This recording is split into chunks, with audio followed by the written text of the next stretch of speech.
Everything you're supposed Oh, to do. and we are live on Facebook, on YouTube. Alright, cool. Let's do it. Alright.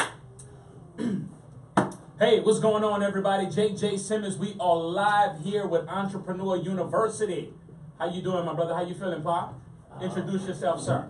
You know, it's Pop Dog, the original. The original. Feeling real good. What's your name, young lady? Everybody know I'm Professor Monty. Come on, man. Everybody? Everybody know. Okay. How y'all doing out there? How you doing today, sir? Fine. Tell us your name. My name is Mark Trapio. Say it one more time. Let's get that. Oh, Mark Trapio.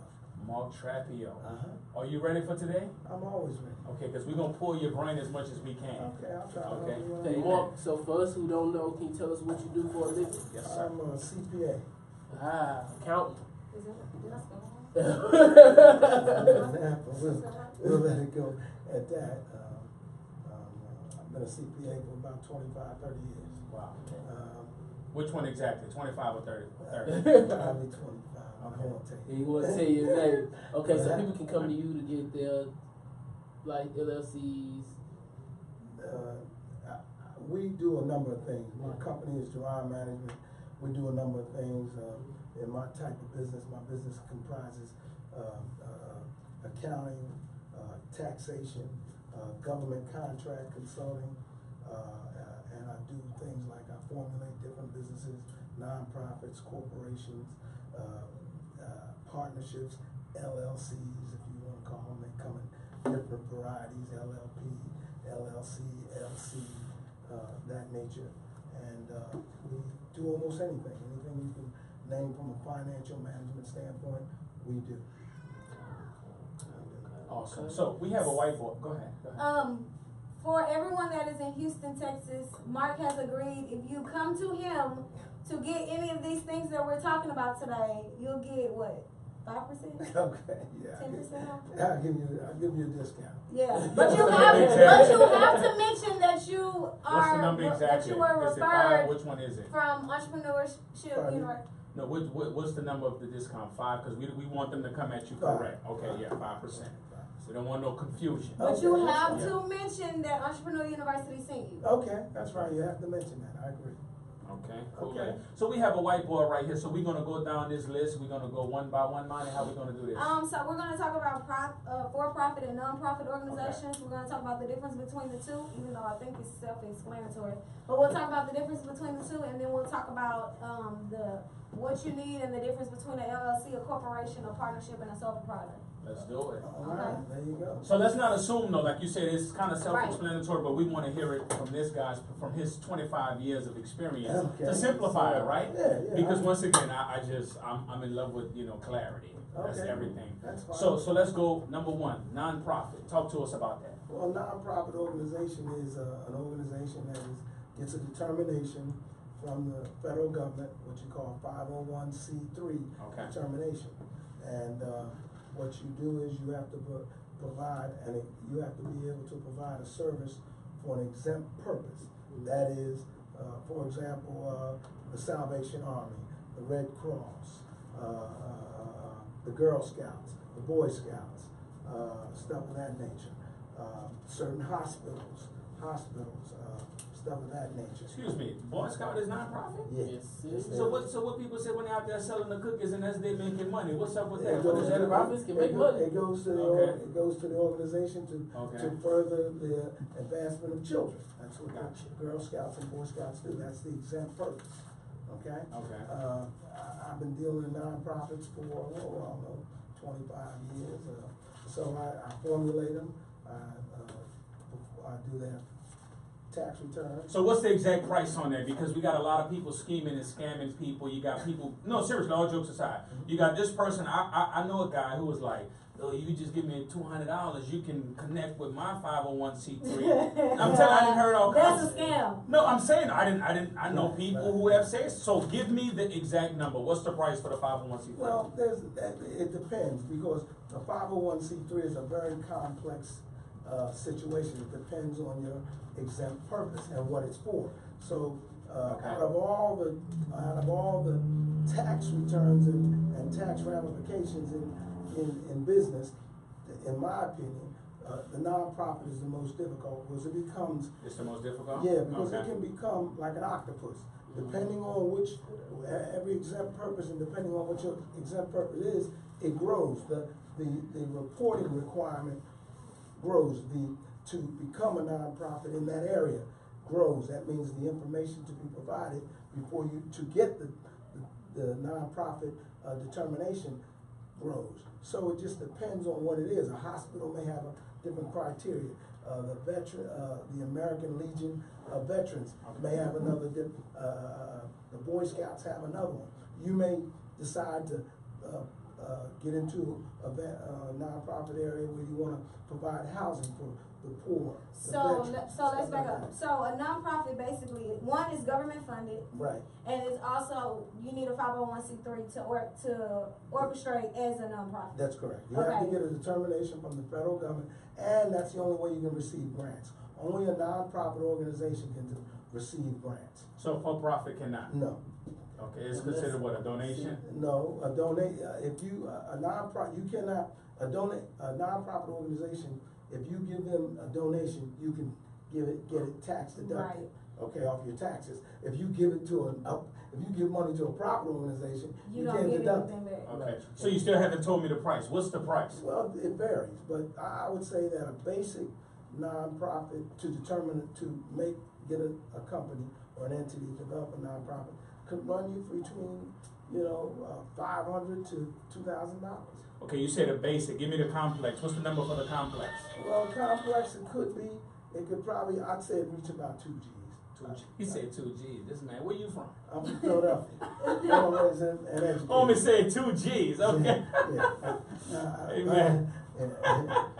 I like it. 2 G's. 2 Gs, that's what. Come on, man. How long you been in Houston? I've been in Houston, I don't know, since 1993 or something. like Okay, that. awesome. Yeah, but I've been all over the world.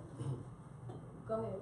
Okay, let's go to you ready to go to for-profit? Or you want to stay here for a minute? Go ahead, go to for-profit. Okay, talk to us about for-profit. Well, a for-profit organization is basically what it says. It's a for-profit organization. Now, there are various categories of profit organizations. Okay. And then you start talking about what you have up here. So let me ask you this, for the people that don't know. Right. These four types of business, or these four organizational structures, can they go under nonprofit? Yes, they can. Okay. You can have them in nonprofit too. Let me make this clear because for some reason our people don't understand this. A DBA doesn't mean anything. All it means is doing business as. It does not mean you own a business. It does not mean that you can go get a bank account. You cannot do anything with a DBA. I see people you gotta have an EIN. Answer the I got a question, bank my account brother. DBA right now. Well, you can have you can do business, you can get basically a DBA is just getting an assumed name. Mm-hmm. You really don't, and what you're doing, you're really being a sole proprietor, Mm-hmm. okay? But you can work as a sole proprietor in your EIN number or your social security number, okay? Once you venture out of that, once you venture in these other areas, you have to have, these other areas here, now you have to have an EIN number. Now, I don't wanna get too complex, but basically, when you start determining how you're gonna organize your business, you have to look at risk, okay? Risk, and what I mean by risk is your personal assets, Gotcha. if you're sued, right? That's really what we're talking about. Okay. And so what you wanna do when you go in business, you wanna protect your personal assets if someone sues you, is that correct? Yeah. So you don't want nobody taking So your- which one of these protects you the most? A corporation. There you go. Okay, Yeah. got it. A lot of people are under the assumption that if you have an LLC, they cannot touch your personal finances, and that's incorrect, right? Right, It's limited liability. right. With an LLC, they can touch your business and your personal finances. With a corporation, they can only touch your business finances. That's right, that's correct. And a corporation is kind of, correct me if I'm wrong, Mark, a corporation is kind of like an umbrella for other businesses. So let's say, like Nike, they have Jordan, they have, what else, Air Max, whatever. Right. But all of it falls, when you write a check to Nike, it could be you could have paid for any one of those shoes. Like PepsiCo. Pepsi Right. Corporation owns Gatorade. Right. Nestle. Right. Okay. But you cannot have different, right, Mark? You can't have different businesses under a LLC, a partnership, and a sole proprietorship. Right, because Okay. the difference is that you, and she's correct, I'm smart. corporate. I'm the smartest professor. Oh, I the agree. the corporation And the cutest. the corporation is that is the most perfect way to run your organization. Now, I'm not really an LLC guy. I don't like partnerships. I don't like anything with LLC, because the reality is, guys, is that when you're in anything limited, that means your liability personally is limited, but to what extent? No one can tell you that. It depends on the state law. So if I sue you for 100 grand, what is your liability? You don't know. And you won't know until you're sued. Okay. You won't know. And I don't want to know what it is now when I'm sued. Yeah. I want to know it before then. So I'd rather have 100% know in terms of my personal assets, totally protected. You see what I'm saying? And so I'm a corporation. I develop all these type of things, and that's the way it is. And that's what I taught Molly, and that's what I did with her company. That's why I'm the smartest. And she. When is this girl gonna stop? Sorry. and she's Okay. she's having a lot of ideas, and that's great. And I'm going to try to help her to make sure she keeps herself out of trouble. So let me ask you this: with an LLC, or let me go back. With a corporation, when I get sued, or if I get sued, they only touch the business money. That's it. Okay. With the other three, not just the LLC, but the other two, they can still touch my personal finances. That's right. They Okay. can still touch your personal finance. A limited liability, anything, anything, LLC, LLP, LP. It says it is exactly what it says. You're limited, but to what extent? But a lot of people don't know. To what extent? And you have to write it in your not your Bylaws. bylaws, your certificate of formation. Well, no. Let me correct you there.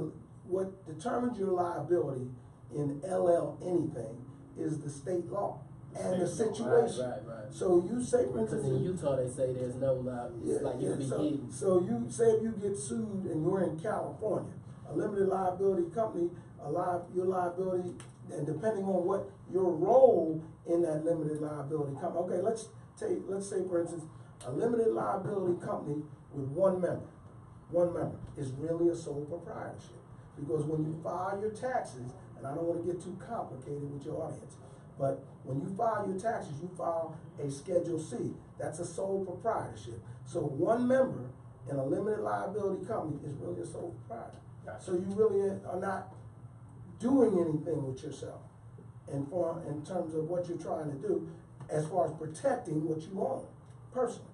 So that's, but most of us, and I'm going to say blacks, we tend to try to run our businesses like we're on a street corner. Right. And you can't do that. You have to run your business just like IBM. And so I tell my clients, and I've been doing this for a long time, and I have clients from millionaires to guys who make $100 grand a year, which she knows. And, you just have to run your business.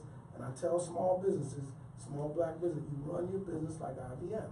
The same way you organize your books and records. You get yourself a good CPA that knows what he's doing. You organize yourself. And that's what we need to do. That's what we need to do. In my job, what I do, I try to help my people. I try to help them. How do you help them? Education, like what exactly? I'll sit down with you 95% of the time when you go in to a professional. He won't give you the insight that I give you. Like yesterday, I had a client come out to my house in Katy, and I sat down with her. Her husband is in tremendous tax trouble. I'm going to get him out of it. Okay. But she said no person ever sat down and talked to her the way I do. Well, I'll do that if you come in my office. I'll explain ramifications to you. How much you charge for that? Well, not. It comes all, with the- it comes It what comes I do. with once they It comes hire what I do. Yeah. It comes So what I do. again, if you're in Houston, Texas, and you need LLC, They whatever don't you have to be in need, Houston, right? No, you can they be don't. Anywhere in Okay, the so world. any of our followers, if you contact Mark Trapio of Jerome Management, he will give you a 5% discount on whatever it is you need.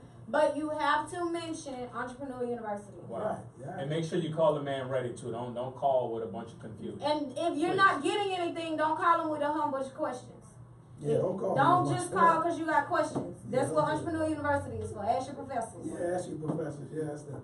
And I want to make something clear. If you decide to get a nonprofit organization, all of your accounts and all of your account information is public records, right? exactly. Okay. And no profit is to go to the chair. Well, Right. and let me just clarify something. When they say nonprofit, it's not literally a nonprofit, okay? What is it? That's just what they call it. Okay. Because, Government Eyeball. funded. Eyeball It's right. profit. Yeah, it's Yeah, the government we got wanna to say see what so. you do with but that money. because what happens is you file a different return, which I don't want to complicate it, but and this may not mean nothing to your audience, but a 990 is what you file, nonprofits file. Now, a 990 is what you call an information return, okay? Okay. But because you are like Amani indicated, you are the They call me public. money. The, You pu- can say money.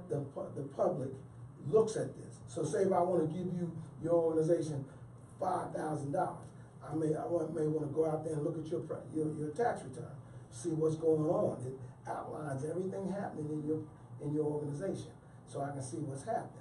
You see what I'm saying? To get myself comfortable with your organization, okay? Like her mother's organization that I formulated. So this is the type of thing that that's why it's a lot different. It's not a profit in terms of you're gonna pay taxes on it. It is called net available assets, which you reinvest in the nonprofit organization to further your exempt purpose, like helping children, Okay. or feeding the poor, or providing housing for the homeless. See what I'm saying? So a nonprofit, I wrote this in my notes. A nonprofit has to address social issues in the following categories: education, research, scientific, or religious. Right. So that's what it does. That's nonprofit organizations are in any of those areas. Case in point is hospitals, right? They're nonprofit organizations. Churches. All hospitals? Yeah, all Really? hospitals. Wow. Yeah, all hospitals are nonprofit organizations. The churches, Salvation Army, Red Cross, Girl Scouts, Boy Scouts, anything that's an exempt purpose to further social issues. The veterans and homeless, feeding the homeless, different things like this. That's what it's about. It's to provide an exempt purpose for society, and that's basically what it does. But it still has the same things as a profit. It has salaries, and it has expenses, and people make money. You know, the executive guy's probably making $200 grand a year, or Right. maybe more. You see what I'm saying? It's So like just Red list Cross. it. No, just list it. Okay, so we have a couple of questions. Okay. How do you set up a corporation? Well, you set up a corporation through your Secretary of State, and you file on what they call articles of incorporation. And depending on what state it is, you normally have to have at least 2 initial board of directors when you file your articles, and you have to have, normally most corporations have to have a basic, what they call amount of money, which is in terms of stock, which is $1,000, $1 a share, which means you have 1,000 shares, okay? And they usually cost $1. So And for that- corporations, does it have to be public? No, in tons of private. I'm a private corporation. No, typical. But you can still sell shares for private corporations? Yeah, you can, but most guys, some people do that to generate cash in their business. They might give you 10% of their company, but normally to keep controlling interest in your corporation, you want to keep 51%. Always 51%. Another thing a corporation has to have is bylaws. Well, Right. part of the bylaws is you have to meet, what is it, annually? Yeah, that's one, or annually or semi-annually. Certain things in the bylaw, your corporation must do several things. One, you must have a board of directors. 2, you must have meetings, normally quarterly, semi-annually, or annually. You must have, and why is that? That's because you have to, the Because of the board partners, has the to shares. manage the corporation. You have to manage the corporation as it evolves, as it grows. You have to manage it. You see, because things change. People may want to leave. Things happen, so it has to be managed. Gotcha. You know, you have to manage it. You have to have a secretary. You have to have a treasurer. You have to. All these things have to be managed, and you have to manage the corporation through that process for it to